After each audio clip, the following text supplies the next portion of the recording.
En el nombre de nuestro Señor Jesucristo, nuevamente estamos para meditar en la palabra de Dios en esta ocasión, como lo hemos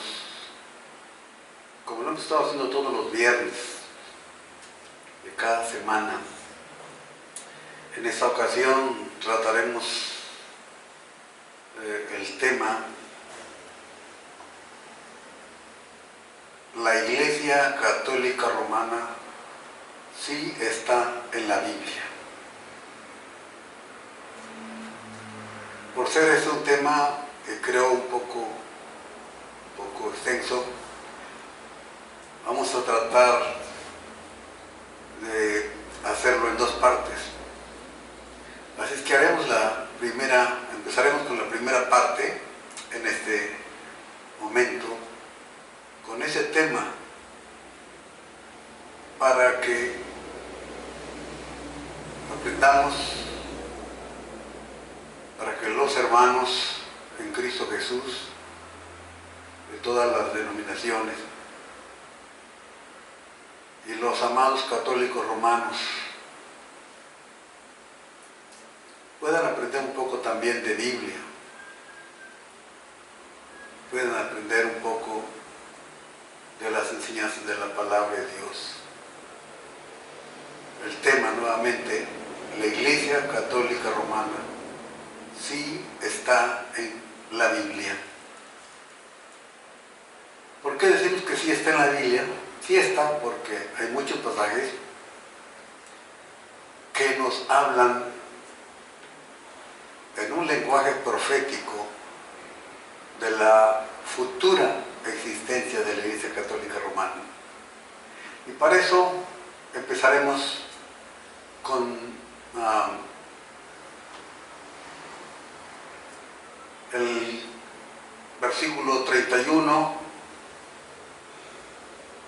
al versículo 33 del capítulo 13 de Mateo, que dice de la siguiente manera: otra palabra le refirió diciendo, el reino de los cielos es semejante al grano de mostaza que un hombre tomó y sembró en su campo, el cual a la verdad es la más pequeña de todas las semillas, pero cuando ha crecido es la mayor de las hortalizas, y se hace árbol de tal manera que vienen las aves del cielo y hacen nidos en sus ramas. Otra parábola les dijo, el reino de los cielos es semejante a la levadura que tomó una mujer y escondió en 3 medidas de harina hasta que todo fue leudado. Con estos primeros versículos, que nos hablan de dos parábolas, la parábola de la semilla de mostaza y la parábola de la levadura, encontramos al Señor Jesús profetizando sobre la existencia de la Iglesia Católica Romana en el futuro. Estas dos parábolas están dentro de las 7 parábolas que se mencionan en el capítulo 13 de Mateo, donde empieza el Señor Jesús con la parábola del sembrador. Y los discípulos, acercándose, le dijeron, ¿por qué les hablas por parábolas? Versículo 11 del mismo capítulo 13, respondiendo les dijo, porque a vosotros nos es dado saber los misterios del reino de los cielos, mas a ellos no les es dado, porque a cualquiera que tiene se le dará y tendrá más, pero al que no tiene, aún lo que tiene le será quitado. Por eso les hablo por parábolas, porque viendo no ven y oyendo no oyen ni entienden. Así es que estas parábolas dichas por Jesús aquí fueron dichas con un propósito. El primer propósito es el decirles a los discípulos que era para que ellos supieran que los discípulos, los seguidores de Cristo Jesús, los discípulos de Cristo Jesús, del pasado y del presente supieran que en estas parábolas hay misterios que él llama misterios del reino, de los cielos. Entonces cada verdadero creyente y cada predicador debe saber qué es el misterio que hay en cada parábola. Jesús quiere enseñar, o enseña más bien, no quiere, sino enseña algo en cada una de estas parábolas. La parábola del sembrador, después él explica algunas parábolas,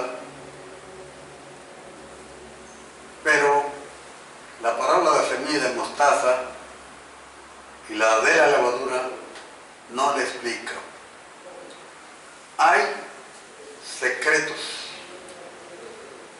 en ella y el cristiano tiene el deber de conocer esos secretos.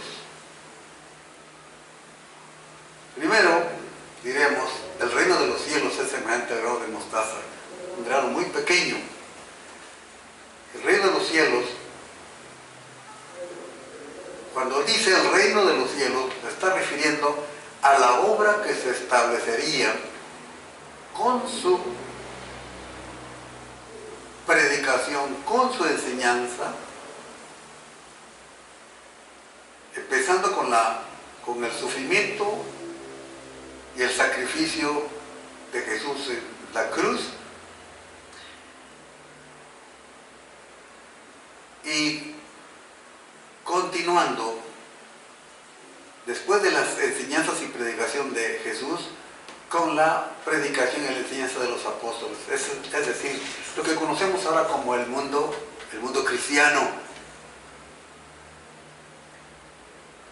el establecimiento en el mundo de los hombres y las mujeres que creerían en Cristo Jesús como su Salvador personal.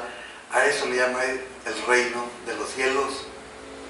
Y la primera parábola nos habla de una semilla de mostaza.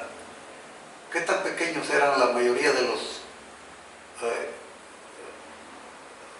qué tan pequeños eran los discípulos en el campo del conocimiento, de la cultura, de la preparación académica? No eran hombres cultos desde ese punto de vista, eran hombres sencillos, rudos. Unos eran publicanos, otros eran pescadores, y estos, en su pequeñez, fueron usados por Dios, por Cristo Jesús, para extender un evangelio, el evangelio de Jesucristo, que en poco tiempo conquistó el mundo de aquel tiempo. Por eso dices como una semilla de mostaza, hombres sencillos, rudos, sin mucho conocimiento, sin preparación, como en el caso del apóstol Pablo. Sin embargo, Dios los usó para extender el reino de los cielos en el mundo de aquel tiempo. Pero ese mundo llegó a ser como el árbol el cual vio Nabucodonosor en su sueño, que vienen las aves, crece, dice, pero cuando ha crecido esta planta de mostaza, dice, es la mayor de las hortalizas y se hace árbol, de modo que vienen las aves del cielo y hacen nidos en sus ramas. ¿Cuántos hombres se han aprovechado del evangelio de Jesucristo para hacer sus nidos en sus ramas y tratar de vivir, de explotar la grandeza del evangelio de Jesucristo para darse gusto carnal en su vida personal? Bueno, eso es la semilla de mostaza. Pero ahora vamos a otra parábola, la de la levadura, que solo se encuentra un solo versículo que dice, otra parábola les dijo, el reino de los cielos es semejante a la levadura que tomó una mujer y escondió en 3 medidas de harina hasta que todo fue leudado.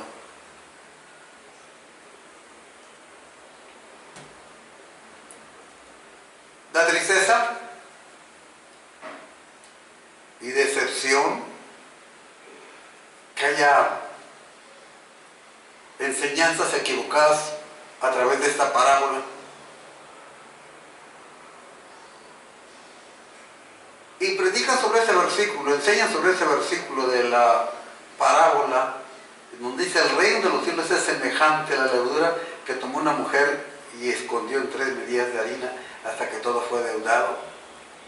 Presentan la levadura o presentan al Evangelio, partiendo de este versículo, como la levadura, y a la mujer como la iglesia, como la novia del Cordero, como la iglesia de Cristo. Y las 3 medidas de harina como el mundo. Tanta predicación, tanto hablar del Evangelio en el mundo, hasta que todo el mundo se convierte. Por eso dicen hasta que todo fue leudado. Esto es contrario incluso a las enseñanzas de Cristo. Porque Cristo dice que cuando Él vuelva, serán como en los días de Noé. También hay una parte de la Escritura que dice, cuando el Hijo del Hombre vuelva, ¿hallará fe en el mundo? Entonces esta enseñanza no solamente contradice a Cristo y a la palabra de Dios, sino es una terrible herejía. Hasta en la televisión la he escuchado por predicadores del programa de Enlace, que la levadura es el Evangelio de Jesucristo. Pero veamos qué es la levadura de acuerdo a la palabra de Dios. A veces el hombre, en el afán de sostener su enseñanza, de sostener su creencia, su predicación, su iglesia, insiste en esa manera de enseñar y no le interesa lo que dice la Biblia. La Biblia no necesita ser interpretada. La Biblia se interpreta por sí misma. Veamos en la Biblia qué es la levadura o qué dice la Biblia de la levadura. Éxodo 23, versículo 15 nos dice así: la fiesta de los panes sin levadura guardarás, 7 días comerás los panes sin levadura, como yo te mandé en el tiempo del mes de Abib, porque en él saliste de Egipto y ninguno se presentará delante de mí con las manos vacías.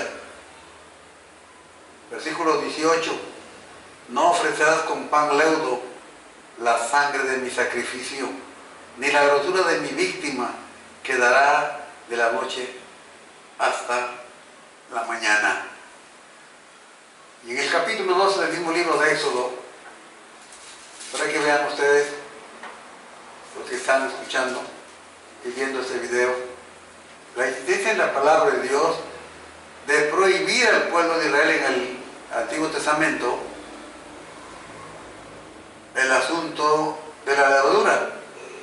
Dice en el capítulo 12, versículo 15: 7 días comeréis panes sin levadura, y así el primer día haréis que no haya levadura en vuestras casas, porque cualquiera que comiere leudado desde el primer día hasta el 7º será cortado de Israel.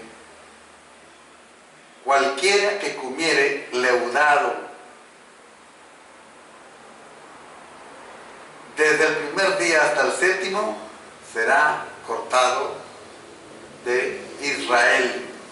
Así que ellos no podían celebrar la fiesta de los panes sin levadura, que consta de 7 días después del sacrificio del Cordero Pascual. Ellos tenían que guardar 7 días. Pero 7 días solo tenían que comer pan sin levadura.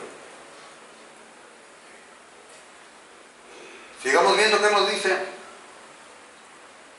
Ahora, el evangelista Lucas, en su capítulo 12, versículo 1, nos dice de la siguiente manera: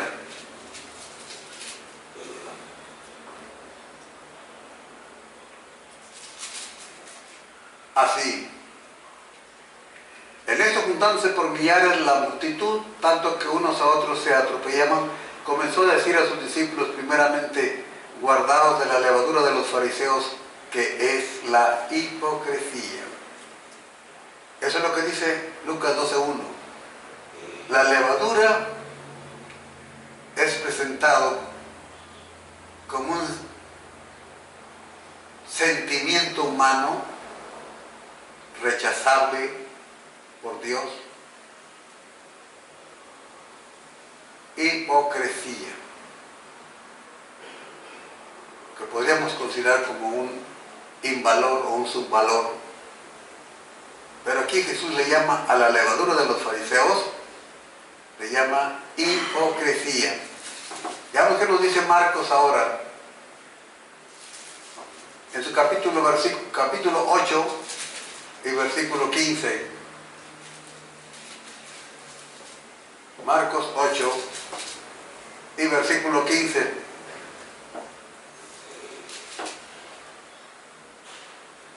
Y les mandó diciendo: mirad, guardaos de la levadura de los fariseos y de la levadura de Herodes.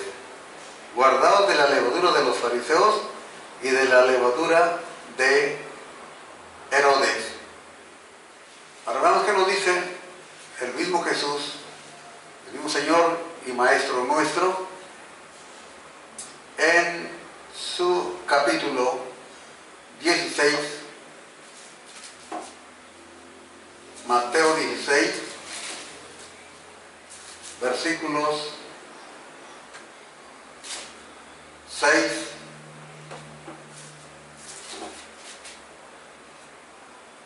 dice así: y Jesús les dijo: mirad, guardaos de la levadura de los fariseos y de los saduceos. Versículo 11 y 12. ¿Cómo es que no entendéis que no fue por el pan que os dije que os guardaréis de la levadura de los fariseos y de los saduceos? Entonces, versículo 12, entendieron que no les había dicho que se guardasen de la levadura del pan, sino de la doctrina de los fariseos y de los saduceos. Eso es lo que nos dice el Señor Jesús. Ahora veamos qué nos dice el apóstol Pablo en la carta a los Corintios. En la primera carta a los Corintios, capítulo 5, versículos 6 al 8. Dice así la palabra de Dios. Primera carta a los Corintios, capítulo 5, versículos 6 al 8. No es buena vuestra jactancia. ¿No sabéis que un poco de levadura leuda toda la masa? Limpiaos pues de la vieja levadura para que seáis nueva masa sin levadura, como sois, porque nuestra Pascua, que es Cristo, ya fue sacrificada por nosotros.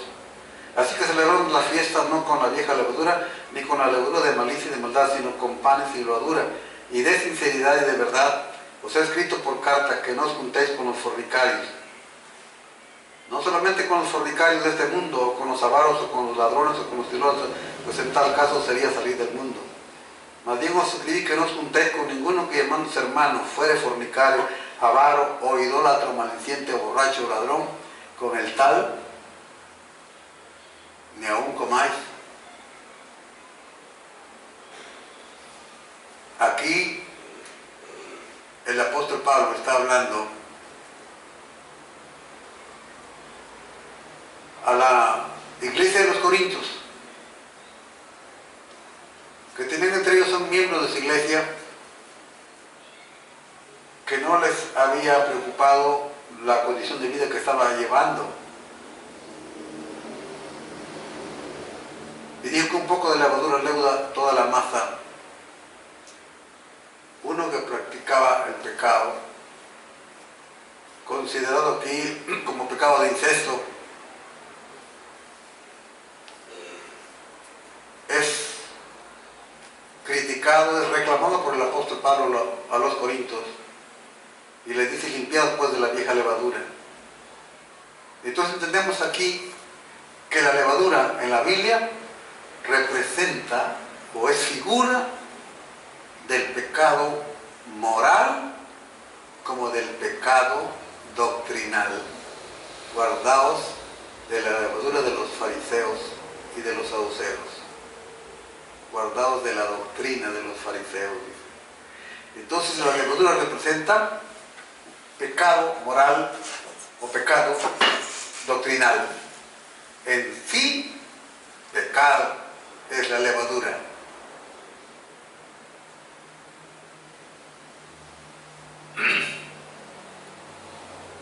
Ahora, ¿qué es la harina?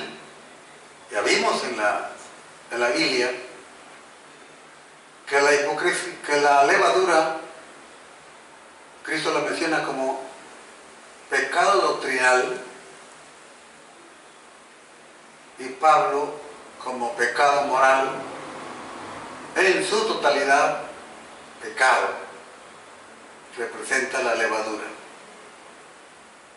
No estoy interpretando, solamente estoy diciendo lo que dice la Biblia. Ahora vamos a ver qué es la harina.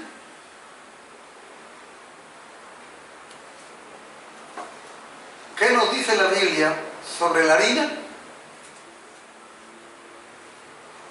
Vamos a ver lo que nos dice Levítico 24, capítulo 5 al 9. Dice así la palabra de Dios: tomarás flor de harina y cocerás de ella 12 tortas.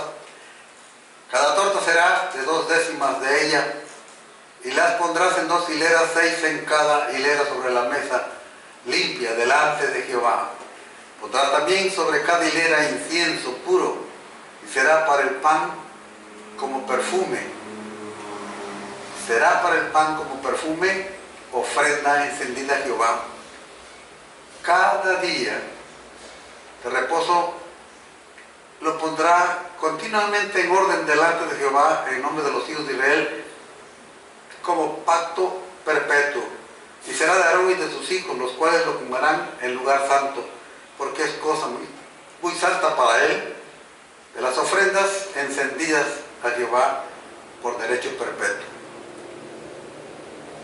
Así es que la flor, la harina, se hacía de la flor del trigo, y con ella se hacían los panes llamados de la proposición, que debían ser cambiados cada sábado, cada semana. Y dice el versículo 9: será de Aarón y de sus hijos, los cuales lo comerán en lugar santo, porque es cosa muy santa para él, de las ofrendas encendidas a Jehová por derecho perpetuo. Entonces, la harina era el alimento de los siervos de Dios, de los sacerdotes. La harina entonces representa el alimento del siervo de Dios, representa el servicio humilde de Cristo y Cristo mismo, y que se convierte en el alimento del siervo de Dios. Será de Aarón y de sus hijos, los cuales lo comerán en lugar santo, los comerán. Entonces la harina representa el alimento del cristiano. a Cristo y su humildad en el servicio es representado por la harina. Es el alimento de los siervos de Dios, de los sacerdotes. Y en el Nuevo Testamento, Cristo es el alimento del cristiano, de los que le siguen a Él.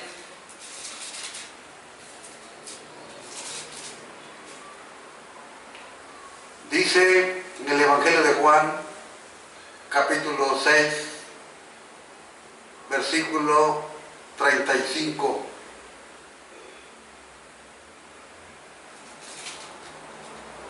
Jesús le dijo: yo soy el pan de vida.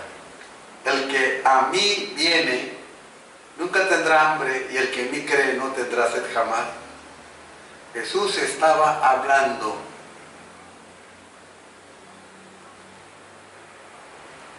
de manera personal a las gentes, porque la gente siguió a Jesús cuando Él subió a la barca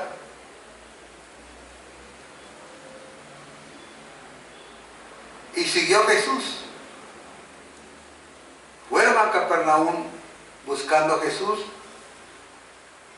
y lo hallaron al otro lado del mar y le dijeron: ¿cuándo llegaste aquí? Entonces fue cuando Jesús empezó a hablar que no solamente trabajaran por la comida que perece, sino por la comida que a vida eterna permanece, la cual es el Hijo del Hombre. Estamos leyendo el capítulo 6.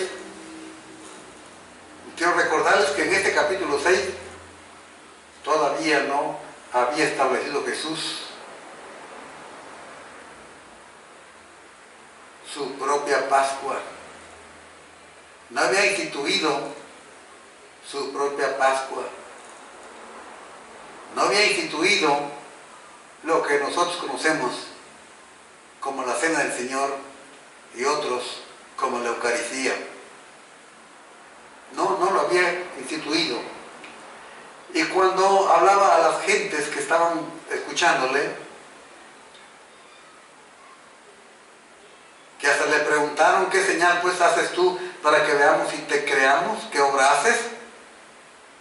Nuestros padres comieron el maná en el cielo, ¿cómo está escrito?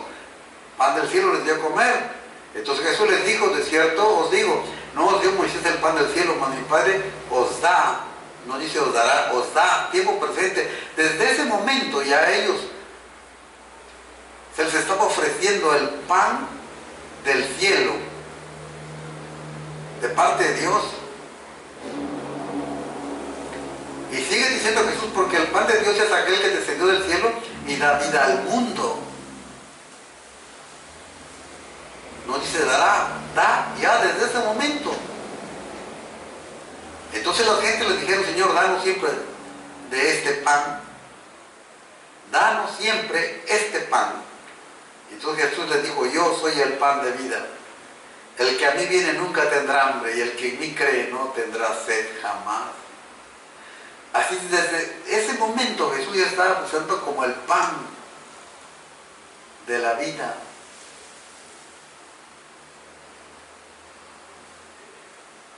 En este capítulo, Jesús no está hablando de la Cena del Señor,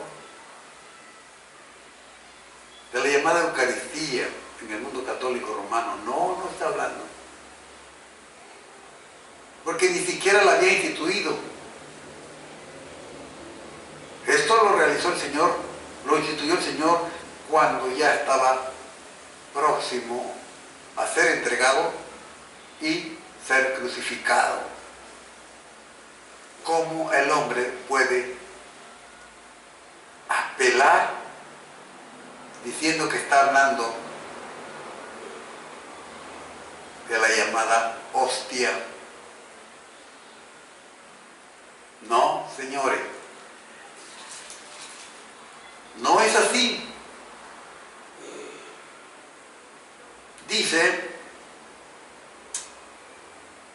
Juan 6, 63 dice así: después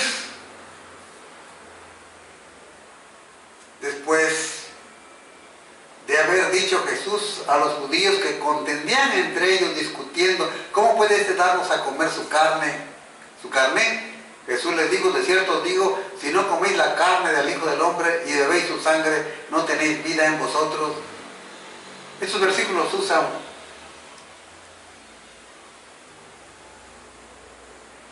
para hacer creer a la gente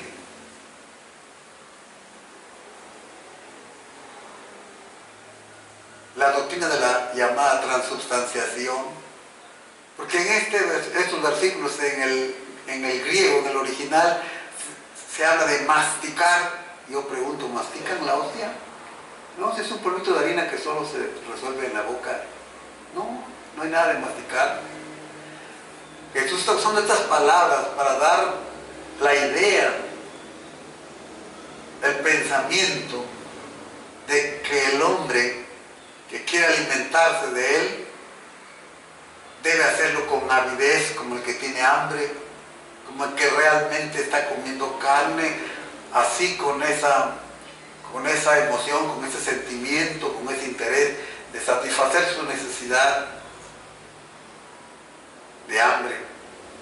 Así, de hambre física, así debe serlo con relación al hambre espiritual, con relación a Cristo. No está hablando en este pasaje, en este capítulo, de la llamada Eucaristía. Porque en el versículo 63, lo cual, como es costumbre, lo pasan por alto, lo ignoran, lo hacen a un lado, hacen como las ranas, se saltan, o parecen chapulinautas recordando a Nikita Khrushchev, solo brincos y brincos. El versículo 63 precisamente lo dijo Jesús por aquellos judíos que estaban pensando que Jesús estaba hablando que se iban a comer su carne, literalmente como si fueran antropófagos, como si practicaran el canibalismo. Por ese pensamiento que Jesús dijo,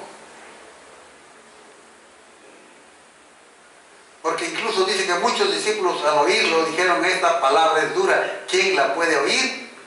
Y entonces, sabiendo que Jesús enseñó que sus discípulos murmuraban de esto, les dijo: esto os ofende, pues que si veis al Espíritu del Hijo del Hombre subir donde estaba primero, el Espíritu es el que da vida, la carne nada aprovecha.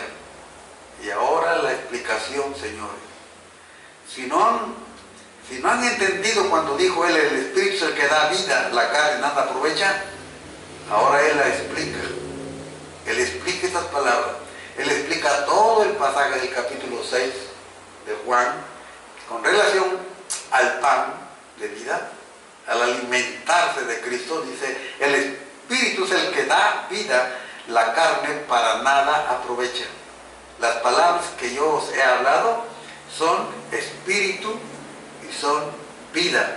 En otras palabras, yo les he hablado un lenguaje que debe entenderse espiritualmente, no físicamente. Usan un literalismo absurdo que contradice el lenguaje de Jesús. ¿Acaso Jesús no dijo: yo soy la puerta? ¿Y acaso es un objeto de metal, de madera? ¿Acaso no dijo: yo soy la vid verdadera? ¿Acaso es un árbol él? Porque digo: yo soy la vid verdadera. Que se puede sembrar en el campo como hacen los patios de las casas. ¿Es un árbol? Él dijo: yo soy la vid verdadera.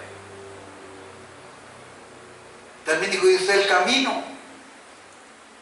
¿Acaso es un camino por donde caminan las personas, los animales, los carros? No nos hagamos los inocentes y olvidemos el lenguaje figurado que el Señor usa.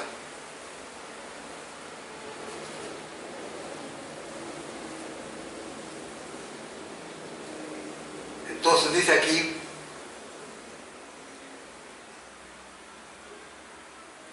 ahora, ese es el alimento del cristiano. Cristo Jesús es el alimento del cristiano. ¿Cómo el cristiano se va a alimentar de Cristo?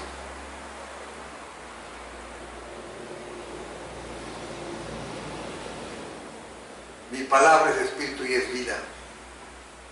¿Cómo nos alimentaremos de Cristo? Pensando en Cristo, viviendo en Cristo y leyendo su palabra. Cuando el diablo le dijo a Jesús, si eres hijo de Dios, di que estas piedras se conviertan en pan. Y él dijo, no tan solo de pan vivirá el hombre, mas con toda palabra que sale de la boca de Dios. Mi palabra es espíritu y es vida. Al leer, al creer,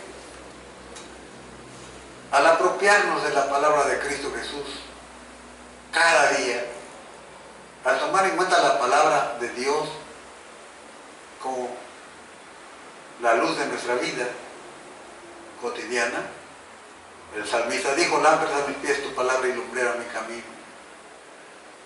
Oh, cómo amo yo tu ley, como la miel, más que la miel que destila del panal. De esa manera se debe alimentar el cristiano de Cristo, leyendo a Cristo, escuchando a Cristo, aceptando las enseñanzas de Cristo, antes que un hombre, antes que de una iglesia, antes que de un grupo, antes que de una persona.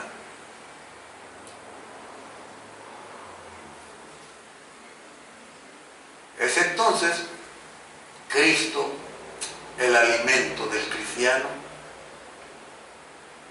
Ahora, ¿quién es esta mujer? En el primer libro de Reyes, capítulo 16, 31, se nos presenta a Jezabel, una mujer sidonia, de los sidonios, que se convirtió en la esposa del rey Acab, del reino del norte, del reino de Israel, y que llevó al pueblo de Israel, al reino del norte, a una profunda y amplia idolatría. Se llama Jezabel.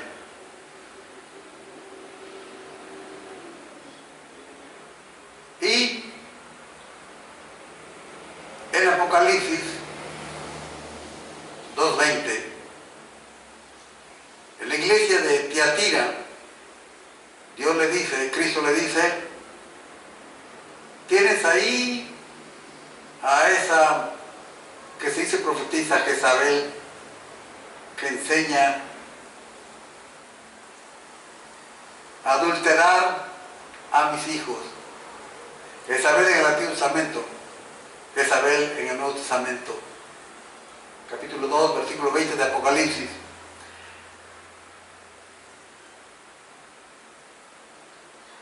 El hombre en la Biblia representa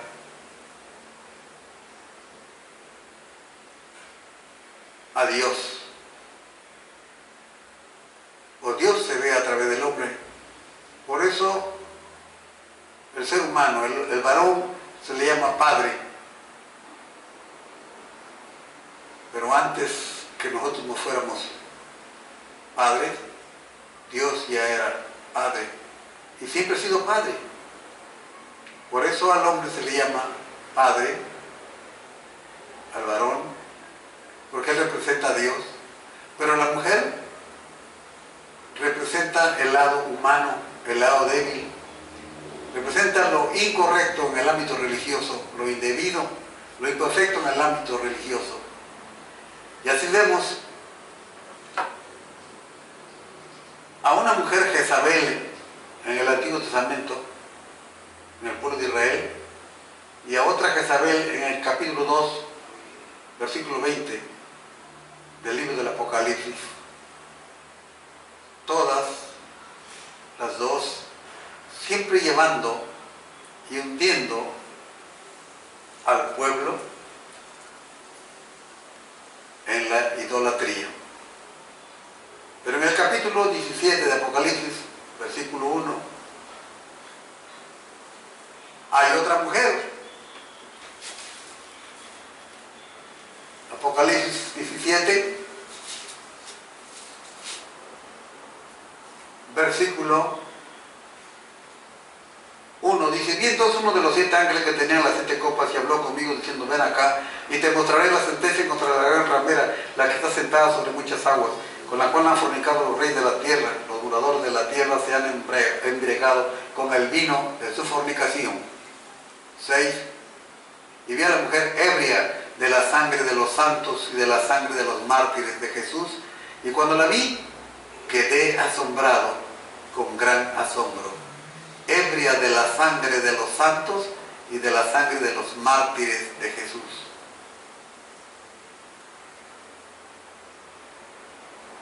Veamos a otra mujer.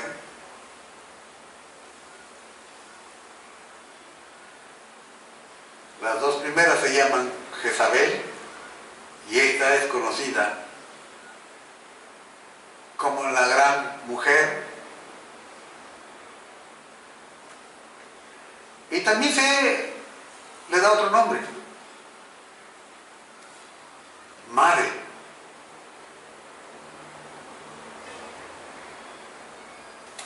El Apocalipsis nos presenta a esta mujer como la madre de las rameras y de las abominaciones de la tierra.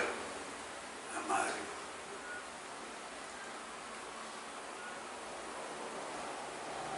No hay ninguna religión que yo sepa hasta ahorita, ningún movimiento cristiano, llámese como se llame, así se denomine de la denominación que tenga, pero ninguna de ellas se hace llamar madre. Solamente hay una que se hace llamar madre: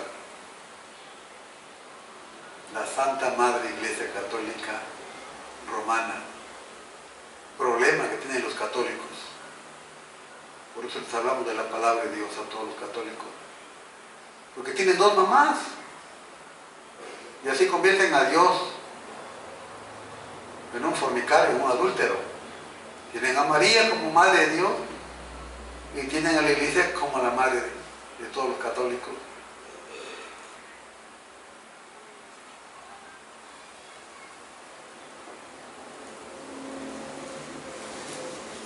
Esta mujer, el Evangelio de Mateo capítulo 13, es una mujer que mezcla la levadura en 3 medidas de harina. Esto es decir, que mezcla, que esconde el pecado doctrinal y hasta moral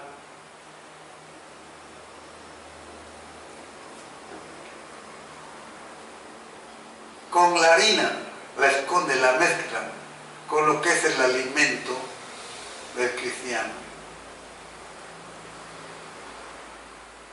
Esta mujer es una mezcla de cristianismo, paganismo y judaísmo. ¿Acaso no dicen que las procesiones es una imitación de lo que hace el pueblo de Israel cuando va con el arca caminando allá en el desierto?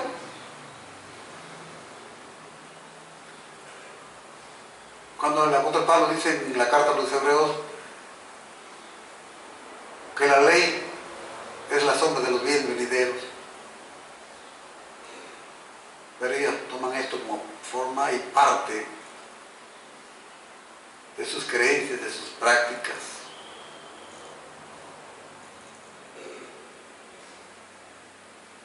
Paganismo. Su sacerdocio y su sumo sacerdote, el Papa Romano, es una mezcla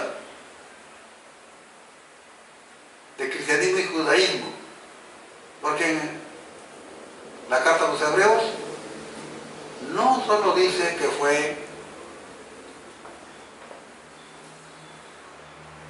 cambiado, sino más adelante dice que también fue abrogado. Así que ya tenemos un elemento más de mezcla de cristianismo y judaísmo. Hasta aquí vamos a dejar y después continuaremos